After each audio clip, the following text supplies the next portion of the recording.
Merci, bonsoir à toutes et à tous. Oui, je vais pas tout à fait me situer dans la foulée de Paul, mais aussi il y a des points communs.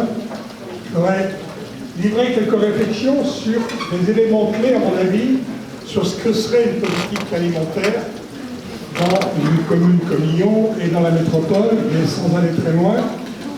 Et en introduction, je voudrais quand même soulever le point que l'autonomie locale qu'évoquait et la souveraineté alimentaire qu'évoquait Paul, elles sont pour l'instant effectivement très loin d'être réalisées parce que tout choix le plus local est contraint, déterminé, pas totalement déterminé, mais souvent contraint par ce que j'appelle les trois grandes forces internationales qui déterminent à toute échelle, à des degrés divers selon les pratiques locales, mais à toute échelle, les pratiques alimentaires.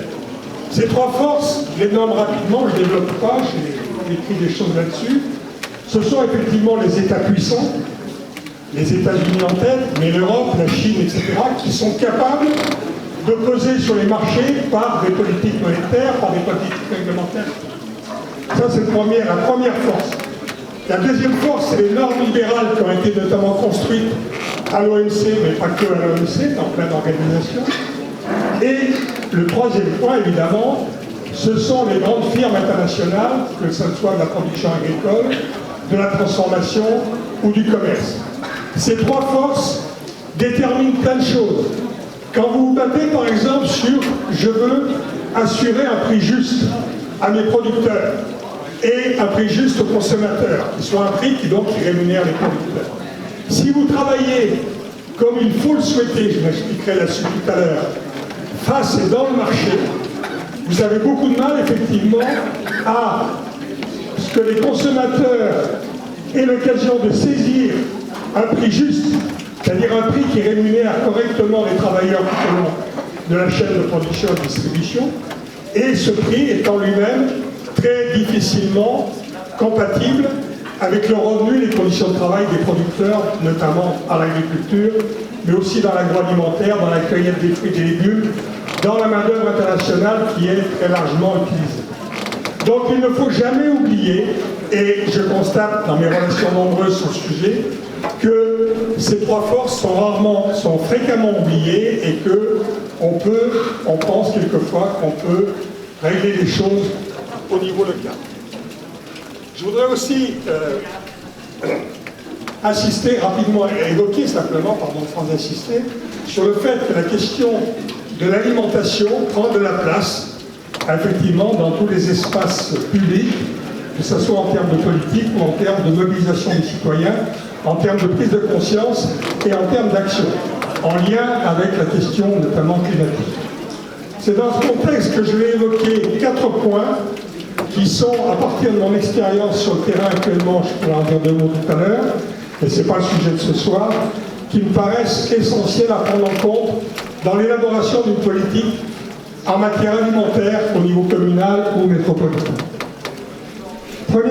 Première dimension, elle a été évoquée par Nathalie longuement, je vais être bref, c'est la question que l'alimentation, question sujet social global, comme disent les sociologues, c'est-à-dire à multifacettes, c'est effectivement une question qui est englobée dans la question climatique, dans la question de la santé, dans la question du bien vivre, de l'urbanisme, etc., je ne développe pas, et de la question sociale. Donc, prendre en compte la question de l'alimentation implique, si on veut être efficace à la fois dans la prise en compte des réalités comme dans la construction des solutions, ces ensembles de paramètres qui sont fortement liés sur la question de l'alimentation. Deuxième point sur lequel insister, parce que c'est quelque chose sur lequel j'ai beaucoup travaillé dans mon activité professionnelle militante depuis les nombreuses années où j'ai quitté l'activité professionnelle, c'est celle des inégalités en matière alimentaire.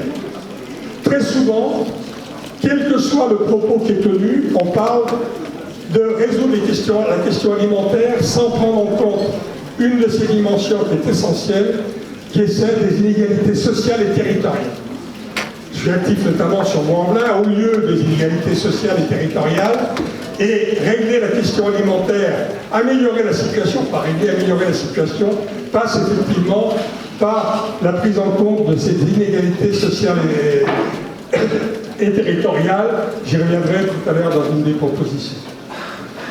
Le troisième point sur lequel j'insiste, et je ne voudrais pas me faire des ennemis à ce propos-là, c'est l'insuffisance de toutes les initiatives nombreuses et fort intéressantes qui sont présentes sur la métropole.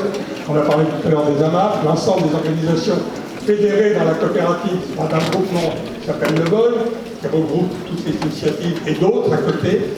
Toutes ces initiatives sont très intéressantes parce qu'elles permettent, par les pratiques qu'elles permettent de développer, par l'apport qu'elles constituent pour les consommateurs qui sont liés, mais ces initiatives sont très insuffisantes pour apporter effectivement une amélioration sensible à une part significative de la population. C'est à ça que je vous invite à réfléchir, c'est comment changer d'échelle dans deux dimensions, c'est-à-dire changer d'échelle en termes de nombre d'habitants civilisés et en nombre effectivement de produits livrés par ces initiatives à construire. Changement d'échelle, troisième compte aussi des territoires. Il ne suffit pas de dire qu'il y a inégalité territoriale, il faut traiter la question en la traitant d'un point de vue social, climatique, etc. au niveau du territoire, et effectivement en construisant des éléments politiques alternatifs à l'échelle des territoires. La métropole est en train de mettre en place plus ou moins une stratégie alimentaire, mais la question des territoires est complètement oubliée et volontairement évacuée. La question également des priorités. Il faut effectivement que la démocratie alimentaire, qui a évoqué Paul à juste titre, c'est pas simplement créer des commissions supplémentaires. C'est surtout d'abord permettre effectivement de prendre en compte ces priorités sociales territoriales avec les habitants. Et en prenant en compte la question sociale. C'est ça qu'a dit dans la démocratie, mais ça qui a commencé par là. Donc, tout ça doit effectivement servir d'élément de réflexion des équipes qui vont se mettre en place, c'est une proposition, à l'élaboration de stratégies, notamment sur la question alimentaire. Il y a toute la réflexion aussi, mais je ne vais pas y passer du temps parce que c'est un peu compliqué, des relations institutionnelles entre les communes, Lyon et la métropole, puisque c'est la métropole qui a compétence en matière alimentaire, ce qui n'enlève pas tout le pouvoir aux communes, et on l'a vu tout à l'heure avec des exemples, que ce soit les cantines, mais aussi la mobilisation des habitants, etc. Il y a plein de choses à faire au niveau communal, même si c'est la métropole qui a la main là-dessus. Je n'évoquerai pas non plus les questions importantes en termes de débat. Paul a évoqué la question de l'agriculture et gratuité. Il y a toutes les questions, dans nos réseaux, il y a des gens qui parlent de sécurité sociale alimentaire. Personnellement, je suis assez réticent, mais on n'a pas le temps d'ouvrir le débat tout de suite. Merci.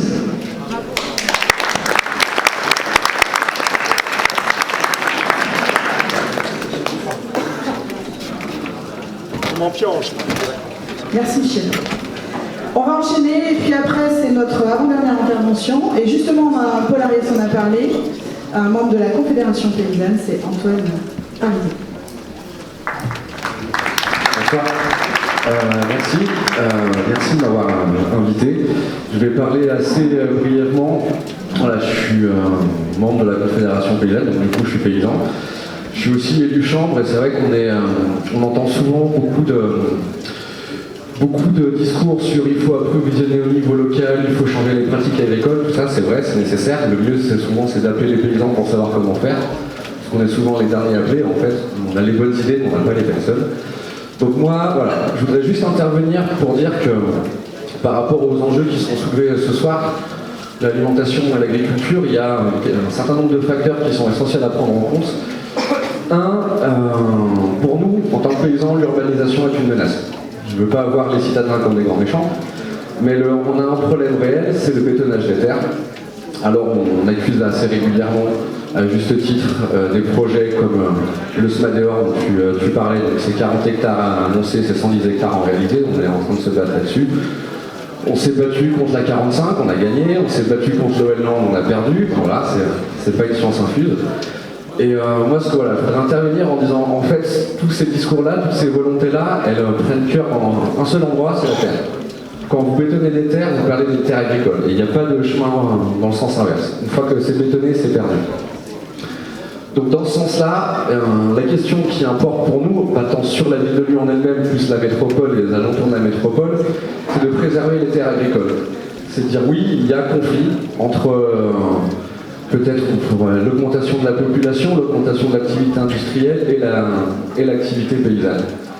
Donc moi, c'est aussi un appel à la conscience à tous les élus, tous ceux qui régissent un peu les territoires, de dire quand on bétonne des terres, on empêche le développement de l'agriculture, on empêche l'approvisionnement local des grandes villes et des métropoles. Sachant que nous, dans le département du Rhône, on a Lyon, on a Saint-Étienne aussi.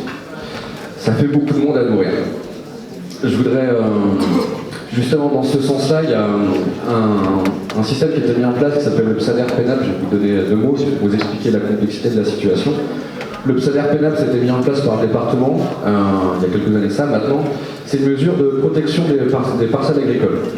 Il y a une parcelle agricole, le département a décidé que c'était en PENAP, ça ne peut pas être constructible pendant 35 ans. C'est une très chouette mesure, on est très content. Le problème étant que le droit à la propriété étant sacré, et je pèse les mots, même si on est en République, on assiste très souvent à des blocages. C'est-à-dire qu'on a une terre agricole avec un paysan qui la travaille, qui part à la retraite. Il n'y a pas de repreneur, malheureusement, ça peut arriver. Ou du moins le repreneur ne se manifeste pas à un moment, à l'instant T, mais plutôt 2 ans, 3 ans après. Qu'est-ce qu'on fait de cette terre? Et malheureusement, le problème, c'est que nous, paysans, parmi tous nos ennemis, on en a beaucoup, on a la spéculation foncière. Donc vous prenez l'exemple d'une terre agricole, ça vaut 40 centimes du mètre carré, une terre constructible, ça vaut 4 € du mètre carré. Donc comment voulez-vous qu'un paysan puisse dire moi je vais bien récupérer la terre pour la travailler? On nous répond généralement mais si ça passe constructible, etc. Quand tu comprends, voilà. Et on n'a pas de terre. Et ça diminue, ça diminue, ça diminue. Le chiffre il est simple, c'est un département, l'équivalent d'un département français tous les 10 ans. On perd en terre agricole. Donc des moments où on se dit bon bah voilà c'est juste 100 mètres carrés, mais c'est 100 mètres carrés, plus 1 hectare, plus 100 mètres carrés, plus 1 hectare, et à la fin bah, ça fait 100 hectares. Donc ce dispositif est bien, mais on lutte contre la spéculation foncière à ce niveau-là. Du coup, les terrains très souvent partent en friche. La métropole, les alentours de Lyon sont bourrés de terrains en friche. On peut parler des communes de l'ouest lyonnais, Charly, Taluyer, etc., Brindam, Lessigny, pour parler celles d'Aunas, c'est là où je travaille. Et c'est un réel problème, parce que quand un terrain part en friche, ce qui se passe, c'est que c'est les grands gibiers qui arrivent. Et moi, je participe avec les PD de chasse un peu au travail de comment on fait pour maintenir une faune et une flore, maintenir une activité agricole et des grands gibiers. Parce que des grands gibiers, c'est pas... L'année dernière, on a chassé, il y avait 30 sangliers à Brinda, quoi. Donc je sais pas si vous voyez 30 sangliers qui défilent en ville, ce que ça fait. L'état de la faune sauvage étant tel que du coup, ils ont compris que c'était plus intéressant d'aller manger dans les poubelles de la métropole plutôt que de rester en Ardèche. Voilà.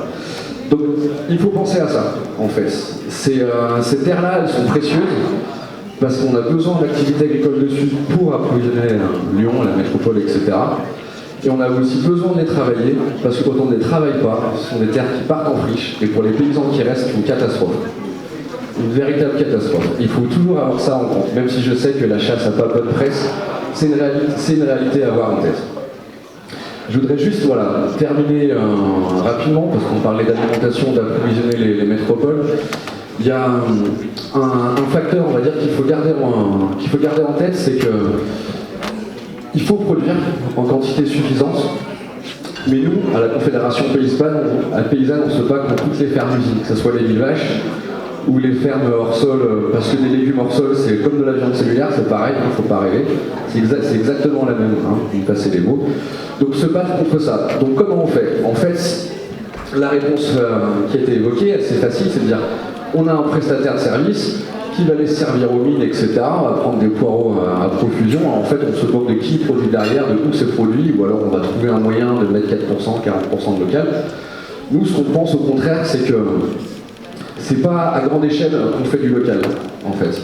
Donc, partons du principe que le département du Rhône, les paysans aux alentours, on est majoritairement sur une agriculture à taille humaine. C'est une réalité, notre département, on a une chance incroyable à ce niveau-là.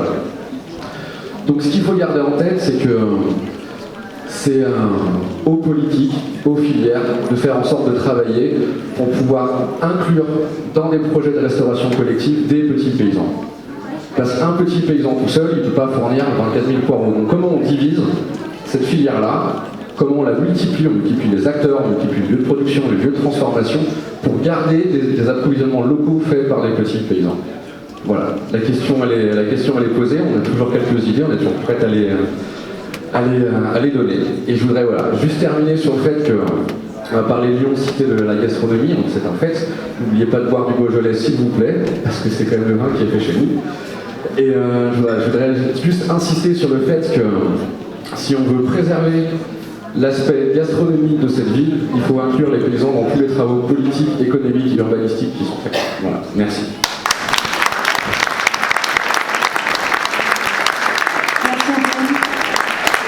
Je pense qu'effectivement, on peut enfin peut-être, au lieu d'opposer les territoires, faire en sorte que les métropoles